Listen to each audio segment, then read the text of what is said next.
In the name of Allah, the most beneficent and the most merciful, Assalamu alaikum.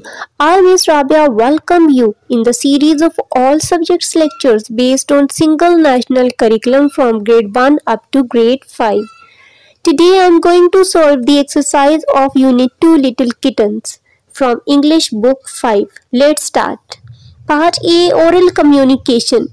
Rhythm, stress and intonation, इन तीनों चीज़ों के बारे में हम पढ़ चुके हैं पहले से ही।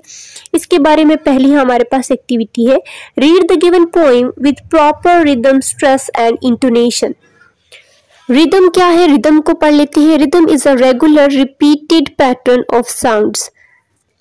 रिदम आवाज़ों की लगातार जो रिपीटिशन होती है ना, उसको कहते हैं। और स्ट्रेस क्या है, force, force used to pronounce words, के आप वर्ड को कितनी फोर्स के साथ प्रोनाउंस करते हैं। और इंटोनेशन क्या है, is the way a persons voice rises and fall in speech. Intonation क्या है कि जो भी बात आप करते हैं, जो भी कुछ बोलते हैं आप, उसमें आवाज़ का उतार चढ़ाव जो है वो इंटोनेशन कहलाती है। Poem is, two little kittens on stormy night began to quarrel and then to fight. इसको आप प्रॉपर रिदमिक, स्ट्रेस और इंटोनेशन के साथ पढ़ने की प्रैक्टिस कीजिएगा। Learning to speak, read and practice the given dialogue. आप इस डायलॉग को पढ़ें और इस पर अमल करें। Waqas and Saad are fighting in the break time. Teacher observe them and settle their problem. Saad और वकास क्या है, तफरीह के वक्त जो है वो आपस में लड़ रहे थे और लड़ रहे हैं, और टीचर ने उनको नोट कर लिया है और टीचर ने उनके मसले को हल करने की कोशिश की और हल हो गया। Miss Sadia, attention students, today we will discuss quarrelling. मुतवज्जो हो बच्चों, आज हम झगड़े पे बात करेंगे। It is good to quarrel और fight with each other. Is it good to fight, to quarrel और fight with each other. Teacher कह रही है कि क्या ये अच्छी बात है कि हम एक दूसरे से लड़े झगड़े। Maryam, no teacher, we should not quarrel, we should be kind to each other and help each other. जी, मरियम ने जवाब दिया कि नहीं टीचर, हमें बिल्कुल भी लड़ना नहीं चाहिए, हमें एक दूसरे के साथ अच्छा और मेहरबानी जैसा सलूक करनी चाहिए और हेल्प करनी चाहिए, मदद करनी चाहिए। Umar, fighting is not a good thing, it can harm you. Fighting यानी कि लड़ाई झगड़ा जो है वो अच्छी चीज़ नहीं है, ये आपको नुकसान पहुंचा सकती है। Miss Sadia, that's great, you both are right. ज़बरदस्त, आप दोनों ने ठीक कहा। Students, thank you teacher. Move on, page 142। Read the given non verbal cues with their meanings. Non verbal cues जो है मीनिंग के साथ आप इनको पढ़ें। Body contact, for example shaking hands. Okay, eye movement क्या है, विंकिंग। हैंड मूवमेंट क्या है, वेविंग। पोस्चर क्या है, स्लॉचिंग। अपीयरेंस क्या है, अनटाइडिंगनेस। नॉन वर्बल क्यूज क्या है, include facial expression and body gestures, these are use to communicate without words. ये नॉन वर्बल क्यूज क्या होते हैं, आपके फेशियल एक्सप्रेशन होते हैं, जेस्चर्स होते हैं, यानी आपके हाथों के जेस्चर्स, हाथों के इशारे और मुंह के जरिए जो भी आप इशारे करते हैं बोले बगैर, ठीक है, आंखों के जरिए, होंठों के जरिए, ठीक है, हाथों के जरिए, तो ये क्या होते हैं, नॉन वर्बल क्यूज होते हैं। यानी बोलते नहीं है लेकिन आप अपनी बात कह देते हैं। These are used to communicate without words, यानी इसमें आप बोलते नहीं हैं लेकिन आप अपना मैसेज जो है वो दे देते हैं। जैसे कि अभी आपने देखा बॉडी कांटेक्ट, शेकिंग हैंड्स का मतलब है अस्सलाम वालेकुम, ठीक है। अब है read the expression with the given tones. आप गिवन टोन्स के साथ इन एक्सप्रेशंस को पढ़ें। The use of really to express different emotions with different tones. Really का यूज है। टोन देखते हैं क्या, tone is how a person uses their voice in different situation. Tone क्या है, लहजा आप कह लें कि मुख्तलिफ औकात में वो कैसा अपना लहजा रखता है, अपनी आवाज़ ऊंची करता है, नीची करता है, धीमी कैसे भी करता है, ये टोन होती है। In everyday life we adjust our tone according to who are talking to and what we are talking about. जी, हम रोज़मर्रा हम जो है अपनी टोन को किसके अकॉर्डिंगली एडजस्ट करते हैं कि हम किससे बात कर रहे हैं और हम क्या बात कर रहे हैं, उसके मुताबिक हम अपनी टोन को जो है वो एडजस्ट करते हैं। अनएक्सपेक्टेड, ओ रियली, रियली में देखिए ना, ओ रियली में आप अपनी वॉइस को राइज कर रहे हैं, इंटोनेशन जो है ना यहाँ पे राइज हो रही है। सरप्राइज में क्या है, really I don't believe you, इसमें भी राइज हो रही है। सैड न्यूज में रियली बट हाउ, हाउ में देखिए फॉल पे जा रही है। Good news, really that's great news, इसमें भी राइजिंग पोजीशन पे है। Now move on part B, reading and critical thinking. Answer these questions. What lesson did the kitten learn? The kittens learned that fighting is bad. उनको पता चल गया कि लड़ना झगड़ना बुरी बात है। It can harm us, ये हमें नुकसान दे सकती है। Why is fighting a bad thing? Discuss. कि लड़ना झगड़ना क्यों बुरी बात है।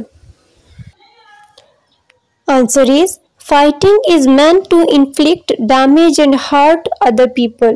A person involved in a fight may end up killing each other or one of them ending up in an injury after the fight. Moreover, fight may result in a long enmity. Next question.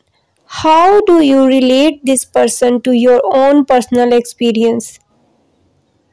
How do you relate this poem to your own personal experiences? This poem tells us that in a family all must share the things and there should not be a sense of possession. Now, next question. Read the poem carefully and write answer to the given questions in your notebook.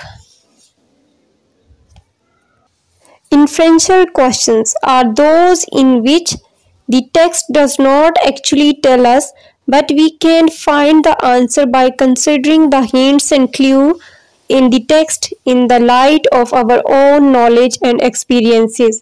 जी क्या है inferential questions?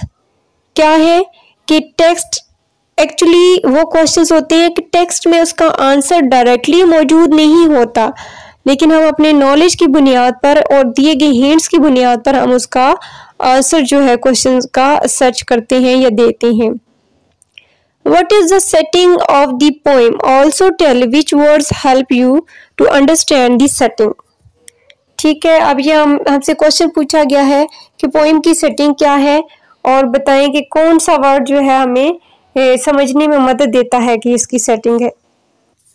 तो students इसकी setting है the room of old lady. Old lady के room में setting है, क्योंकि room out from the room के वर्ड से आप गेस कर सकते हैं कि ओल्ड लेडी ने उनको रूम से बाहर निकाला था, तो ये सेटिंग जो है रूम की है। फिर उसके बाद रूम के बाहर की। Next question, do you think fighting is a good और अ बैड थिंग? इसके बारे में पहले भी बात हो चुकी है कि फाइटिंग गुड थिंग है या बैड, इस पे आप खुद से मुझे आंसर करेंगे। What is the moral of the poem? How do you know? इस पोएम का जो है वो इखलाकी सबक क्या है? तो मोरल क्या है? We shouldn't fight with each other, we should share our things. Okay, read the given summary of the poem. This poem is about two little kittens. They began to quarrel with each other during a stormy night. ये poem जो है दो बिल्ली के बच्चों के बारे में है जो एक तूफानी रात को लड़ रही थी। One kitten had a mouse. एक किटन को चूहा मिला खाने के लिए, but the other kitten had none. लेकिन दूसरी बिल्ली को नहीं मिला। So they quarrel began. तो इनका झगड़ा शुरू हो गया। The old woman became angry. बूढ़ी औरत को गुस्सा आ गया। And swept them out of her house with her broom. और उनको with her broom, और उनको अपने झाड़ू के साथ जो है वो कमरे से बाहर निकाल दिया, घर से बाहर निकाल दिया। ऊपर जो सेटिंग पूछ रही है ना, सेटिंग में आप house of the old lady भी कह सकते हैं। Then they returned wet and cold ये है कि फिर वो जाहिर है तूफान था, वो गीले भी हो गए, ठंड भी थी। दे रियलाइज दैट देयर मिस्टेक, उन्हें अपनी गलती का एहसास हो गया। एंड फेल्ट अशेम्ड, और बहुत शर्मिंदगी महसूस की उन्होंने। They found that is it better to lie by the fire on the house than the quarrel and fight. फिर उनको ये एहसास हुआ कि झूठ बोलना बेहतर है, झूठ बोलना बेहतर है आपस में इस लड़ाई झगड़े से। They had learn that fighting is a bad thing so always try to avoid it. उन्होंने ये सीखा कि लड़ाई झगड़ा करना बहुत बुरी बात है, हमेशा इससे दूर रहना चाहिए। Next, read the poem again and fill in the blanks with the correct options. The two little kittens fought during a stormy night. The old woman swept the kitten with a broom. The kitten became wet with snow. One kitten had no mouse, so they began to fight. They found it much better to lie by the fire. Now, analytical reading. Read any poem about your favorite animal from the internet library and write it down in your notebook. Students, my favorite pet animal is cat. तो मैं cat के बारे में ही आपको poem सुनाऊंगी. Tom has a pet. His pet is a cat. His cat is orange and white. His cat has a name. Its name is Flash. Flash is a boy cat. Flash has 4 legs. Flash has a long tail. Flash can run fast. Flash can climb trees. Flash can catch mice. Tom feeds his cat. Flash eats many foods. Flash eats dry cat food. Flash eats canned cat food. Flash drinks milk. तो ये poem है, आप किसी भी अपनी favourite animal से related आप poem जो है इंटरनेट पे सर्च कर सकते हैं। Now part C, language focus. Read the given words with their meanings. Stormy weather with strong winds and heavy rain or snow. Quarrel, to fight. Sweep, to clean a room. Broom, a long brush used for cleaning the floor. Crept, moved slowly without making a noise. Writing a poem. Write a poem on the topic My Pet Cat with the help of the given rhyming words in your notebook.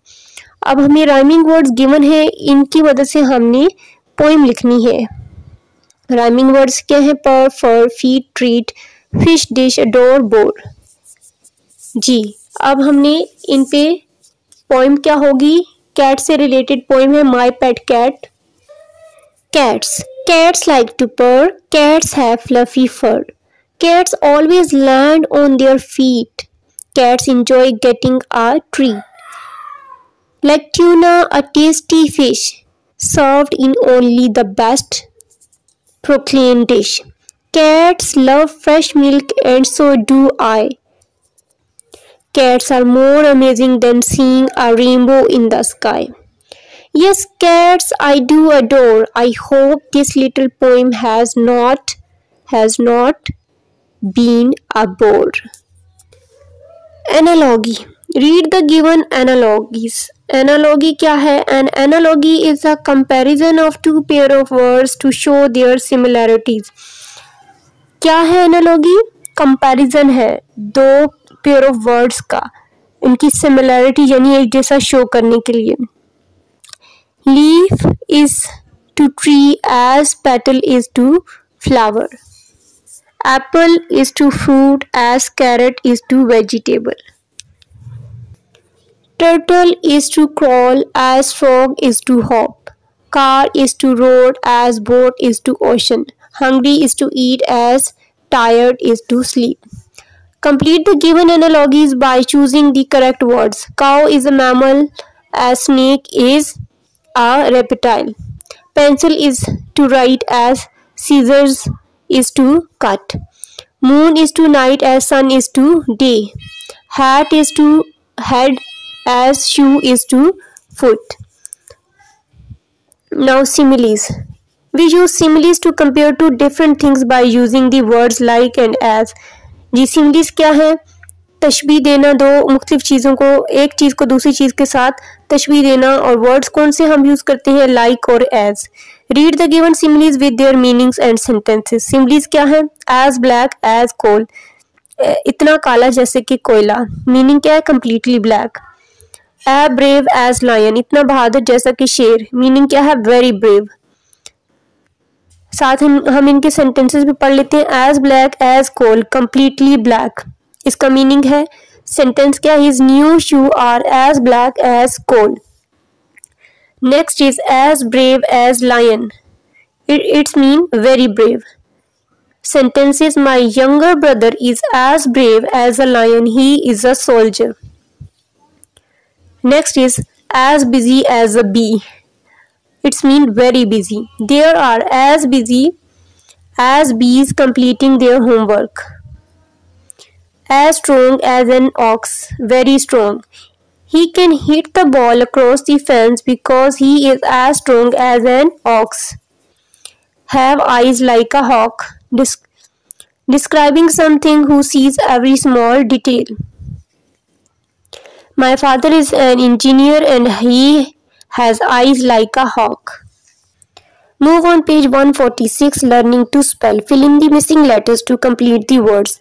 Symbol, symbol, symbol. Herbivorous, sorry. herbivorous. Bravery, bravery, bravery. Hint, hint, hint. Attractive, attractive, attractive. Now grammar portion. Grammar, simple future tense. Simple future tense expresses an action which has not occurred yet and will occur in the future. Simple future tense क्या है, उन actions को show करता है जो अभी वाक़े नहीं होते लेकिन फ्यूचर में वो वाक़े होंगे, यानी it expresses the plans, future plans. Okay, simple sentences क्या है, उसका स्ट्रक्चर क्या है, सबसे पहले सब्जेक्ट यानी कि फाइल, काम करने वाला, अ पर्सन हु वर्क्स। फिर उसके बाद हेल्पिंग वर्ब, वेल और शेल में से कोई एक। स्टूडेंट्स, मुझे तो टीचर्स ने यही बताया है कि शेल जो है वो अब ख़त्म हो चुका है, ऑफिशियली ख़त्म हो चुका है, अब विल ही यूज़ होता है सबके साथ, लेकिन बुक्स में है तो चले मैं आपको बता दूं। ये दो हेल्पिंग वर्ब है, फिर है बेस फॉर्म ऑफ वर्ब यानी कि वर्ब की फर्स्ट फॉर्म, और उसके बाद ऑब्जेक्ट यानी जिस पर काम किया जा रहा हो। जैसे he will complete his homework, वो अपना काम मुकम्मल करेगा, इसमें ही क्या है, सब्जेक्ट, विल क्या है, हेल्पिंग वर्ब, कंप्लीट क्या है, वर्ब। ठीक है, फिर उसके बाद जो बाकी चीज़ें हैं, हिज वर्क यानी कि हिज वर्क क्या है, ऑब्जेक्ट है। Sana will take care of her cat, Sana क्या है, सब्जेक्ट है, विल हेल्पिंग वर्ब है, टेक वर्ब है, केयर क्या है, टेक केयर जो है ये एक ही एज अ वर्ब यूज होगा, टेक केयर यानी कि ख्याल रखेगी, ऑफ हर कैट ये क्या है, ऑब्जेक्ट है, कैट ऑब्जेक्ट है। आई शैल गो टू दी पार्क, आई क्या है, सब्जेक्ट है, शैल हेल्पिंग वर्ब है, गो बेस फॉर्म है, और पार्क क्या है, ऑब्जेक्ट है। नेगेटिव सेंटेंसेस में क्या करेंगे हम, हेल्पिंग वर्ब यानी शैल और वेल के बाद नॉट लगा देंगे और बाकी स्ट्रक्चर वही रहेगा, यानी कि subject plus helping verb plus not plus base form of verb plus object. जैसे कि सेंटेंसेस है, he will not complete his homework, Sana will not take care of her cat, I shall not go to the park. Interrogative sentences में क्या होगा, जो helping verb है वो सबसे पहले हम लिखेंगे और बाकी स्ट्रक्चर वही रहेगा, यानी कि विल और शैल पहले, फिर सब्जेक्ट, फिर बेस फॉर्म, फिर ऑब्जेक्ट। देखिए इंट्रोगेटिव में कैसे है, will he complete his homework, will Sana take care of her cat, shall I go to the park. Question is, write 5 sentences of your own in the simple future tense in your notebook. Future simple tense के sentences आपने notebook में लिखनी है, जैसे I will buy a new car, I will visit to Murray, I will celebrate my birthday on Monday, we will play cricket, Sana will get admission in a new school. Now move on page 147. Read the given questions with different form of be, do and have. Different form of be, do and have are also used at the start of sentences to ask questions. जी be, do और have की जो different forms हैं वो sentence के start में भी इस्तेमाल होती हैं क्वेश्चंस पूछने के लिए। ठीक है, तो जब इनकी फॉर्म स्टार्ट में होती है तो ज़ाहिर है वो इंट्रोगेटिव सेंटेंस होता है। बी की क्या है forms, is, am, are, do की डज, डिड और हैव की हैज़, हैड। ठीक है।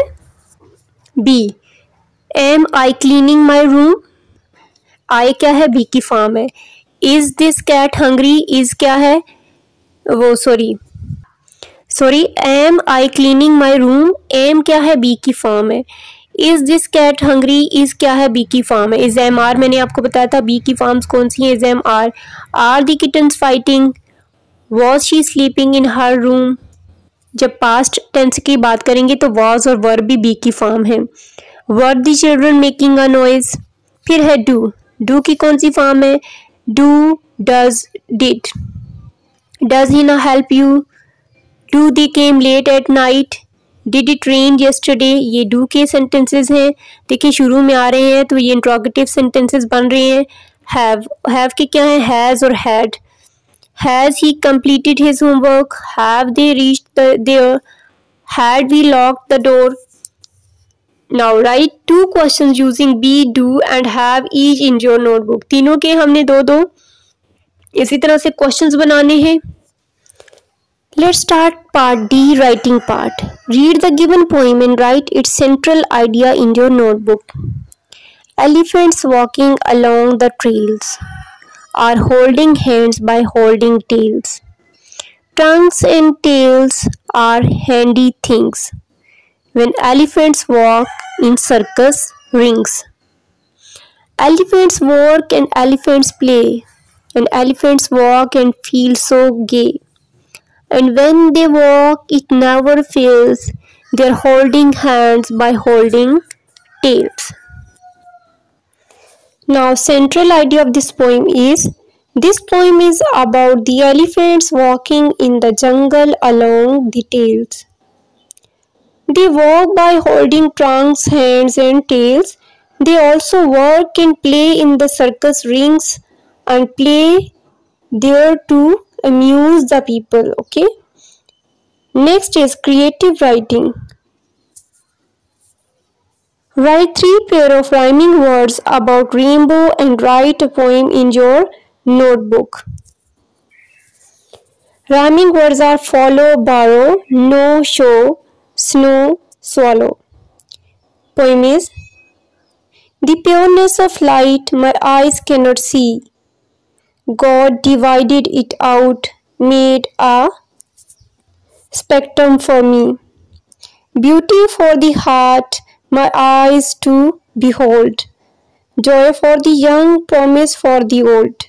Reflection of the sun, alive, joyful and bright. A backdrop of rain colors the fire of light. Are through the sky gift of his cure. The presence of God in a rainbow so rare. Question is write 3 pair of rhyming words about rainbows and write a poem in your notebook. Rainbow से मुतल्लिक 3 rhyming words लिखें और poem भी लिखें। Rhyming words are love, above, blue, view, winds, ends.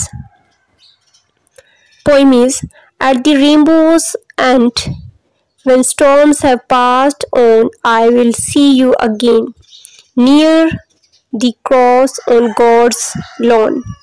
I will wait for your love in the heavens of blue, by the rainbow above, where the cross takes its view. No dark stormy winds, close together we will be, when all sorrows end, by the great Calvary. Next is creative writing. Write a paragraph on how should we take care of our pet animals. Share your views. पालतू जानवर का हम कैसे ख्याल रख सकते हैं, इस पे अपने व्यूज जो हैं वो शेयर करने हैं। Pets are unique and the most adorable creature in the planet. Pets love us and give us the company, so we should take care of them. We should feed them high quality food to prevent obesity. Provide a protected and clean living environment for pets. Always keep fresh water available. Communicate with your pet and develop a relationship. Give them proper shelter. So this was the last activity of this unit. In next video we will do review 4. Thanks for watching this video till the end. Like and share my videos and subscribe this channel for watching more videos based on single national curriculum. Allah Hafiz.